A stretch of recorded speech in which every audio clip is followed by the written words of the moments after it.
All right, it is 4 o'clock in the morning. Ant-Man and the Wasp Quantumania. I just watched it in a 3D screening. My buddy Brian, his daughter, and his brother came over and watched with me. Had a couple drinks. But dude, this was a lot of fucking fun. A lot of people comparing it to Star Wars in its look, and I can see it. A lot of cool worlds, a lot of interesting looking characters. Everything was very like ooze and amoeba kind of based characters. From the trailer, we get the idea that Scott and the Wasp and his daughter and Michelle Pfeiffer and Michael Douglas get sucked into the quantum zone, and we don't really know what Michelle Pfeiffer dealt with while she was in the quantum zone. It turns out that she saved Kang, who's going to be the new, the new Thanos for this new coming phase, and she doesn't really talk about it, but it's got this like Honey, I Shrunk the Kids meets Journey to the Center of the Earth meets Dune meets Star Wars kind of vibe to it. This one was really fun. I really enjoyed all the weird creatures and the entire world that it creates is something very different. It does a lot of neat sci-fi stuff without being stuff we've seen over and fucking over again. It's referential to a world which it exists in without being like, we have to set this up, to set this up, to set this up. It's self-contained, but in its self-containment, it's setting up a larger world. Kang is, in the comics, there's the Council of Kang with the Pharaoh and all that shit. The dude who plays Kang is also in Creed 3, which I saw earlier today, and that review will be coming in a couple weeks when the embargo ends. Great actor, physically imposing. This movie really relies a lot on Paul Rudd, who is charming as usual. And there's a lot. The movie doesn't stop for jokes like Thor: Love and Thunder did, where it just takes away from the story. It's more of the Paul Rudd observational stuff. There's the great scene at the table where they're like, you should write a book about it. Where they're basically just jabbing at him. It's great that Michelle Pfeiffer gets a lot to do, and she's essentially the main character of this movie, because she did spend so much time in the quantum zone and has alliances and foes in there. When Bill Murray shows up in the movie, I almost forgot that Bill Murray was in this movie, and he's great in his little section. I love his whole I'm human, where it counts, where basically they're saying that in the 30 years that Michelle Pfeiffer was in there, she had other relationships and stuff. There's a lot of really good interplay between her and Michael Douglas, and Michael Douglas and Evangeline Lilly, I believe is her name, who plays the Wasp.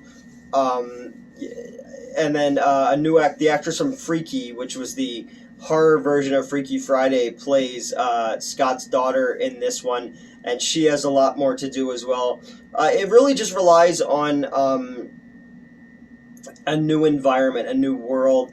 All these neat-looking creatures and civilizations that are in there. It was a better version of fucking of Avatar than Avatar. It was a better version of putting out a signal to call in a rebel alliance than fucking Episode 9. I really dug this one. It felt like a nice palate cleanser from the last phase of Marvel movies, because while there was elements of Black Panther that I really enjoyed, including Namor, I thought he was fantastic. Shoving in shit like Juliette Lewis and Ironheart and stuff just takes away from the story, with that one. And then again, it's like there's no strong black male leads in that movie, so you've almost replaced the black male in that movie in Wakanda Forever as the colonialist, So that's something that I thought about while watching that movie. I was like, wait a minute, you're making the black male the character, that essentially white Europeans played in reality. But again, I've had a couple drinks, so don't take. um, no, this was cool. It's crazy that there's been 3 Ant-Man movies, and we didn't get 3 Man of Steel movies. But the cosmic shit and the microverse shit and the timeline stuff is cool, and I like that that's where we're going in the next phase of things, because the last one, I tried really, really hard to dig Eternals, and I just couldn't. And obviously, I took a lot of shit for not liking Love and Thunder. And again, there's parts of Wakanda I really liked. I really liked Moon Knight, and I really liked Loki, and Loki plays into this one as well because Kang was introduced in Loki. No, this was just a fun. You can view it as a standalone science fiction.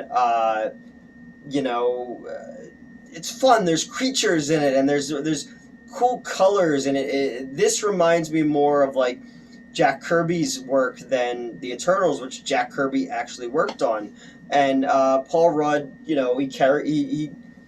carries these things. He's charming, and he's I love the Welcome Back Kotter theme as it plays, where he's just like, I'm just this guy, I fell into these things, and he wrote a book, and they retired his smock at Baskin Robbins.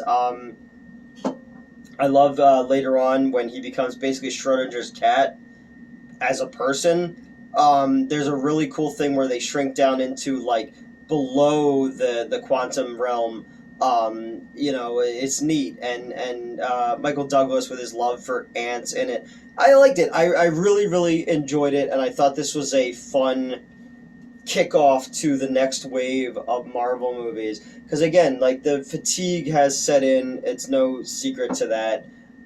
This is the best one since No Way Home. Without a doubt, I think that. So I'm looking forward to where they go with Kang, because they obviously set up the Council of Kang in the post-credits sequence, and Scott doubts that,